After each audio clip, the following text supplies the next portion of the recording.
ესე მოვდიოდი წერეთელზე და შუქნიშანთან გამოვასწარით პატრულს. Რო გამოვასწარით, ნელა მოვდიოდით რა და რო გამოვასწარით, მე დაიძახა რომ გააჩერეთო. აქ უკვე რომ გავჩერდით. აზარიაშვილი გადმოვიდა მანქანის მძღოლი საბუთებით მომარჯვებული და გადმოვყევით ჩვენს მალევე რა რამოდენიმე წამში. ერთ-ერთმა გადმოსულმა გადმოიღო ავტომანქანიდან კალაშნიკოვის სისტემის ავტომატი და სადამაზე მჭიდის გაკეთება, რა დროსაც შესაბამისად მათი მხრიდან იყო მიღებული ადეკვატური რეაქცია. მანქანა იყო დანამტვრევი და კარებს ხმა რაღაც ცუდი ხმა.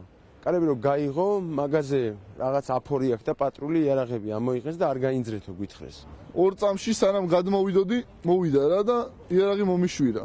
და უბრძანა არ განძრეულიყო, თან გამოიძახა დამხმარე ეკიპაჟი. ანუ აი ეს მანქანა ხო იყო ჩვენი და იმის რა ქვია, პატრულის და გვერდიდან მოვარდა, მალევე მოვარდა ძალიან. ის მანქანა სადაც იჯდა ბაშალეიშვილი. სიზა საერთოდ დაგვიწყეს ჩხრეკა, არაფერი არ მქონდა და გვიგზანის დაწოლა. ესე ვიდექი მე იდგა ბუტა და ყვიროდა ის რომ დაწექით თქვენი დედაო. გინები ჩეურაცხყოფას აყენებდა და ამასობაში ბუტამაც შემოხედა რა, ესე რომ უნდა ეთქვა რაღაცზე მაგინებო და ამ დროს გამოუკრა. რატო გვაგინებ რაღაც გვეუბნებოდით და ხან მე მომიშვერდა ის იარაღს, ხან ბუტას და ამ დროს გაისროლა. ეს ყველაფერი მოხდა ჩვენ თვალწინ რა, პირდაპირ დაეცა რა. ბუტა იდგა დაახლოებით ეს ადგილას და სროლელი იყო დაახლოებით აი ამ პერიმეტრზე რა. მე ბუტას რო გავხედე, ზევიდან დამახტა 1-2 პატრული და გვირწყავდნენ, თან იარაღს მირწყავდნენ მე. ბუტას რო გავხედე, სახი ხონდა სისხლი და ხმას არ იღებდა. პატრულს უთხრე რომ რა ჭირს მეთქი რა, რაღაც სახიდან სისხლი მოდის, ხმას არ იღებს მეთქი. ხო და რომ მოკიდეს ხელი, ნახევრად გადმოატირეს და ტრუპიაო და გაუშვა ხელი. სასწრაფო რომ მოვიდა, ეგრევე თქვა რომ გვამიაო და დაანებეს თავი და იქ მოვიდა რაღაც მანქანა რა. მანქანა რომ მოვიდა, იქიდან ბაგაჟნიკი ახადეს, და ვერ ვიხედებოდი ხა კარგად რა და რაღაცა ჩანთა გადმოიღეს რა. კურირებდნენ ამ იმას რა ქვია, ვინ როგორ უნდა საუნდა დაეყენებინა და კამერასაც ეუნებოდნენ როგორ უნდა გადაიღო, თან აჩერებდნენ მოწმეებს. დონაძე მიუთითა ერთ-ერთ ჩემთვის უცნობს პატრულის თანამშრომელს, რომ აეღო ავტომატი და ჩაედოთ წინა სალონში რა მანქანის. რაც შემდეგ მისივე მითითებითვე ოპერატორმა გადაიღო. გეგმა დასახეს რა, როგორც მივხვდი რომ რა უნდა გაეკეთებინათ. იმიტომ რომ ერთმანეთს ელაპარაკებოდნენ რა ვქნათ, როგორ ვქნათ და ასე შემდეგ.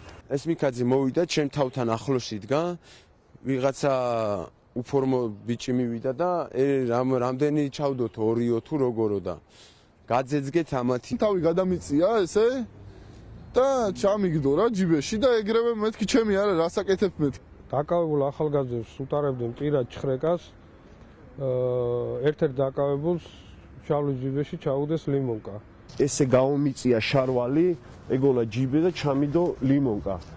ვეუბნებოდი რატომ მიდებ ან რა ხდება და ეგ არ არის შენი საქმე და ანჩენი ჩვენ ვიცით რაღაც ეს მუქარის ტონით უფრო უარეს გიზავთ ასე შემდეგ და დამიდეს გვერდზე ეს რაღაც პისტოლეტი იყო თუ რაღაცა იყო და დამანათეს კამერის შუქი დავინახე რომ იღებდნენ. მითხრეს რომ ლიმონკა ხელში მეჭირა თითქოს და გადმოაგდეო და გადმოაგდე თითქოს. მე ესეც რაღაცას მაბრალებდნენ და რაც მე არ დადასტურდა და მოგვიხსნეს კიდევაც. კამერის წინ დააფიქსირეს როგორ ამომიღეს ვითომ ეს ლიმონკა თან პირადად დონაძე კურირებდა ამას რომ გააჩერა ტაქსი ეუბნებოდა რომ დაადე ხელი რომ აი თქვენ დაესწარით ჩხრეკას და აი ვიღებთ ლიმონკას. მანამდე გაჩხრეკილი ვიყავი და საფულა ისინი ყველაფერი საბარგულზე იდო რა ჩემი რა და რაღა იმას დამიტოვებდნენ ჯიბეში რომ ხონოდა რა ვიცი. შემდეგ აქ დადეს ავტომატი ბუტასთან. აი აქ ესვენა ახალგაზრდა მამაკაცის გვამი პირაღმა მდგომარეობაში, რომელსაც გვერდზე მხარეს ედო ერთი ცალი კალაშნიკოვის სისტემის ავტომატი. პისტოლეტი და ლიმონკა იყო რა. რო დამაწინეს მე ჩემს და ბუტას შორის ავტომატი იყო. იარაღები შემოხაზეს, აქ ავტომატი დადეს, მანქანაში რაღაცეები ჩააწყეს, ლიმონკები დაალაგეს, მას ორი ცალი მასრა დადეს. ასევე ავტომატი იდო კიდე იქ და ამ ყველაფრის დაფიქსირება უნდათ რა კადრზე, რომ შემთხვევის ადგილზე გამომძიებელი აფიქსირებდა ნივთკიცებებს.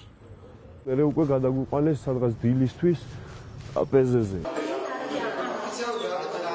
დადგენილია, რომ 2004 წლის 24 ნოემბერს გიორგობის დღესასწაულის ღამეს პატრულის თანამშრომელმა გიორგი ბაშალეიშვილმა ცეცხლსასროლი იარაღიდან გასროლით მოკლა ბუტა რობაქიძე, ხოლო ბუტა რობაქიძის თანხმლები ახალგაზრდები ცეცხლსასროლი იარაღისა და საბრძოლო მასალის მართლსაწინააღმდეგო შეძენა შენახვა ტარების ყალბიბრალდებით მიეცნენ სისხლის სამართლის პასუხისგებაში. 2005 წლის 29 დეკემბერს უდანაშაულო ახალგაზრდების მიმართ ყალბიბრალდებით შედგენილი სისხლის სამართლის საქმე გადაიგზავნა თბილისის საქალაქო სასამართლოში, რომელმაც საქმე 7 წლის განმავლობაში არ განიხილა და საბოლოოდ ახალგაზრდები ბრალდებისაგან მხოლოდ მას შემდეგ გათავისუფლდნენ, რაც საქართველოს პროკურატურის ახალმა ხელმძღვანელობამ 2012 წლის დეკემბერში მათ ბრალი მოუხსნა. აღნიშნულის პარალელურად 2006 წლის 15 აგვისტოს თბილისის პროკურატურაში დაიწყო გამოძიება ბუტა რობაქიძის მკვლელობის ადგილზე მტკიცებულებათა გაყალბების ფაქტზე. საქმის აღძვრა იმთავითვე ატარებდა ფორმალურ, თვალთმაგრულ ხასიათს, გამიზნული იყო გარდაცვლილის ოჯახის წევრთა თვალის ასახვევად და საზოგადოებრივი პროტესტის ჩასაცდრობად. ამის დასტურია ის, რომ საქმის აღძვრის შემდეგ საქმე თაროზე შემოდეს და 6 წლის მანძილზე არც ერთი საგამოძიებო მოქმედება არ ჩაატარეს. 2012 წლის 12 ნოემბერს გამოძიება განახლდა. დადგინდა, რომ ამ ტრაგიკული შემთხვევის გამოძიება მიკერძოებული და არაობიექტური იყო. გამოძიება ცდილობდა არა რეალური სურათის დადგენას, არამედ არსებული ხელისუფლების სურვილის დაკმაყოფილებას, რათა არ მომხდარიყო საპატრულო პოლიციის იმიჯის შელახვა. საქმეზე ჩატარებული გამოძიებით დადგინდა, რომ ბუტა რობაქიძის მკვლელობისთანავე შემთხვევის ადგილზე მივიდნენ თბილისის შინაგან საქმეთა მთავარი სამმართველოს საპატრულო პოლიციის სამმართველოს უფროსის მოვალეობის შემსრულებელი ზურაბ მიქაძე, საქართველოს შინაგან საქმეთა სამინისტროს აპარატის ინფორმაციისა და საზოგადოებასთან ურთიერთობის სამსახურის უფროსი გურამ დონაძე, თბილისის ვაკე საბურთალოს შინაგან საქმეთა სამმართველოს უფროსი დავით იაშვილი, დიდუბე ჩუღურეთის შინაგან საქმეთა სამმართველოს უფროსი ირაკლი ფირცხალავა, ამავე პოლიციის მესამე განყოფილების უფროსი ალექსანდრე გვაზავა, ქალაქ თბილისის შინაგან საქმეთა მთავარი სამმართველოს უფროსი ლევან გვაზავა და თბილისის შინაგან საქმეთა მთავარი სამმართველოს კრიმინალური პოლიციის უფროსი ზაზა ბაქრაძე. აღმოაჩინეს რა, რომ დაკავებულებს არ გააჩნდათ არანაირი ცეცხლსასროლი იარაღი და საბრძოლო მასალა, ზურაბ მიქაძემ, ზაზა ბაქრაძემ, გურამ დონაძემ, ირაკლი ფირცხალავამ, დავით იაშვილმა და ალექსანდრე გვაზავამ გადაწყვიტეს ცეცხლსასროლი იარაღების შემთხვევის ადგილზე მიტანა და ჩალაგება, რათა საზოგადოებისათვის მიეწოდებინათ ცრუ ინფორმაცია, თითქოს ბუტა რობაქიძის მკვლელობა კრიმინალური ჯგუფის გასანეიტრალებლად მოხდა. სწორედ ამიტომაც ბუტა რობაქიძის მკვლელობა მის ლიკვიდაციად მოინათლა. ზურაბ მიქაძემ და ზაზა ბაქრაძემ შემთხვევის ადგილზე მიიტანეს ცეცხლსასროლი იარაღები და საბრძოლო მასალები გადაუნაწილეს გარდაცვლილ ბუტა რობაქიძეს და მის მეგობრებს. ამის შემდეგ გურამ დონაძის მითითებით და ინსტრუქტაჟით წინასწარ მომზადებული შემთხვევის ადგილი გადაიღეს დონაძის დაქვემდებარებული სამსახურის ოპერატორის ვიდეოკამერით და ამგვარად მოპოვებული მასალა გაავრცელეს მასობრივი ინფორმაციის საშუალებით.